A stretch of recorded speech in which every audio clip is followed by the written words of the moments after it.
It was a peaceful summer morning, June 3, 1998. A German family sat comfortably inside a gleaming white high-speed train, sipping coffee, watching the world blur past their window. The ICE 884 InterCity Express, Germany's pride, a symbol of speed, precision, and engineering perfection, raced from Munich to Hamburg. At 10:30 a.m., everything seemed normal. The ride was smooth, the air calm, nothing unusual.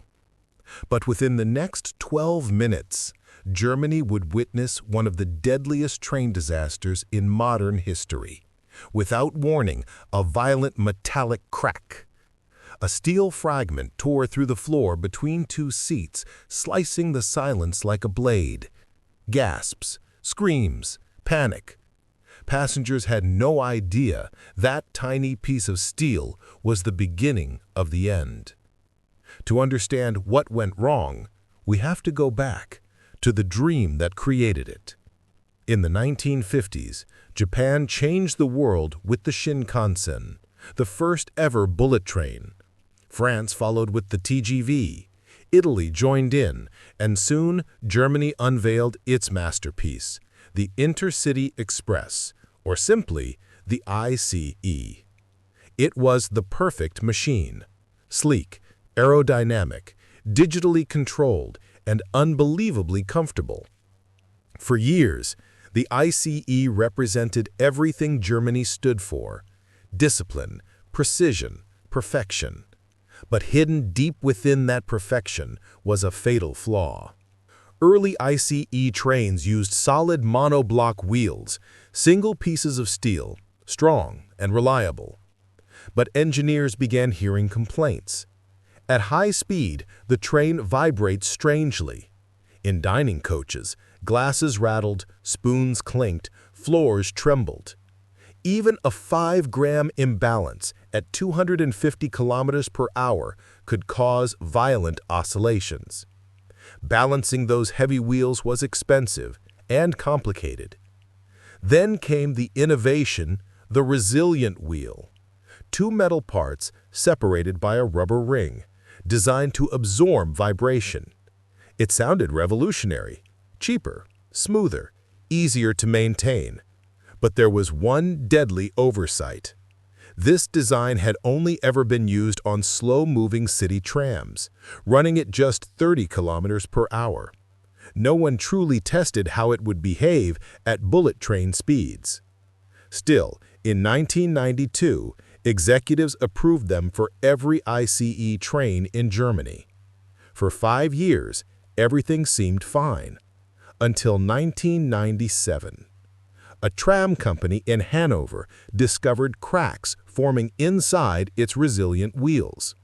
They quietly replaced them and warned Deutsche Bahn, Germany's national railway. But the warning was ignored. There's no vibration issue with the ICE, they said. No one wanted to believe that the world's safest train might be sitting on a ticking time bomb. And then came June 3, 1998. ICE 884 left Hanover at 10:30 a.m. 287 passengers, 8 crew members. Coach 1 carried Georg Dittmann and his family. They were chatting, laughing, unaware of the nightmare seconds away. A loud bang. A steel shard punched through the floor right between their feet. It was a broken piece of the wheel. Georg froze. He moved his wife and children to another compartment and ran to find the conductor. But by company policy, the train couldn't stop unless the problem was confirmed. As they walked toward the front, the broken wheel fragment dragged violently under the train, scraping along the tracks. Sparks flew beneath the speeding coaches. Up ahead lay a track junction. 2 rails. One deadly choice. The metal fragment struck the switch lever, flipping it mid-journey. The first 2 coaches went left. The third went right.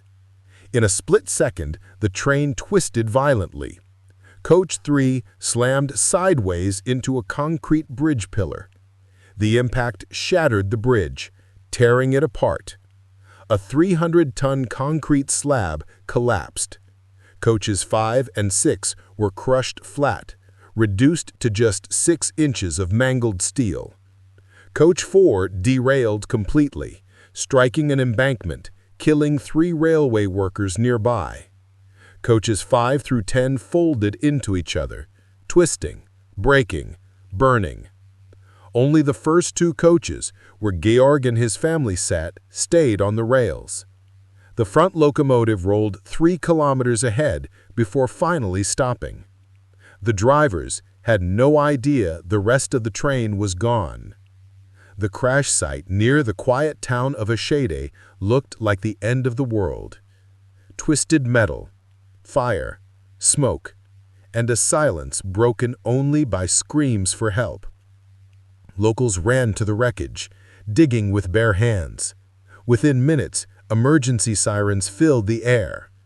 Over 1,000 rescuers, firefighters, doctors, soldiers flooded the site.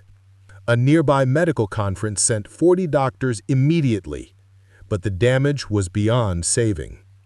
Many passengers were trapped behind pressure-sealed windows, impossible to break. Hours passed before rescuers could cut them out. When it was over, 101 people were dead. 88 were critically injured. Germany, the home of engineering excellence, stood in disbelief. At first, investigators thought the train had hit a car, but then they found the steel fragment embedded in Coach 1's floor. It wasn't sabotage. It wasn't human error. It was a cracked wheel, one that had been reported 8 times for having flat spots, and never replaced. Warnings ignored, testing skipped, inspections done with flashlights, not machines. Safety sensors disabled because they were too sensitive. It was a chain of negligence ending in a tragedy. The Eschede disaster shook the entire world. Countries with high-speed trains, Japan, France, Italy, all began rechecking their fleets. Germany replaced every resilient wheel with solid model blocks. Bridges near junctions were rebuilt. New safety windows were installed so passengers could escape if it ever happened again. Today, at the crash site, stands a quiet memorial, 1 stone for every life lost. It's more than a tribute. It's a warning that even the safest technology can fail when arrogance replaces caution. The ICE was once the symbol of perfection, but on that quiet morning of June 3, 1998, it became the symbol of how a single crack can shatter an entire nation.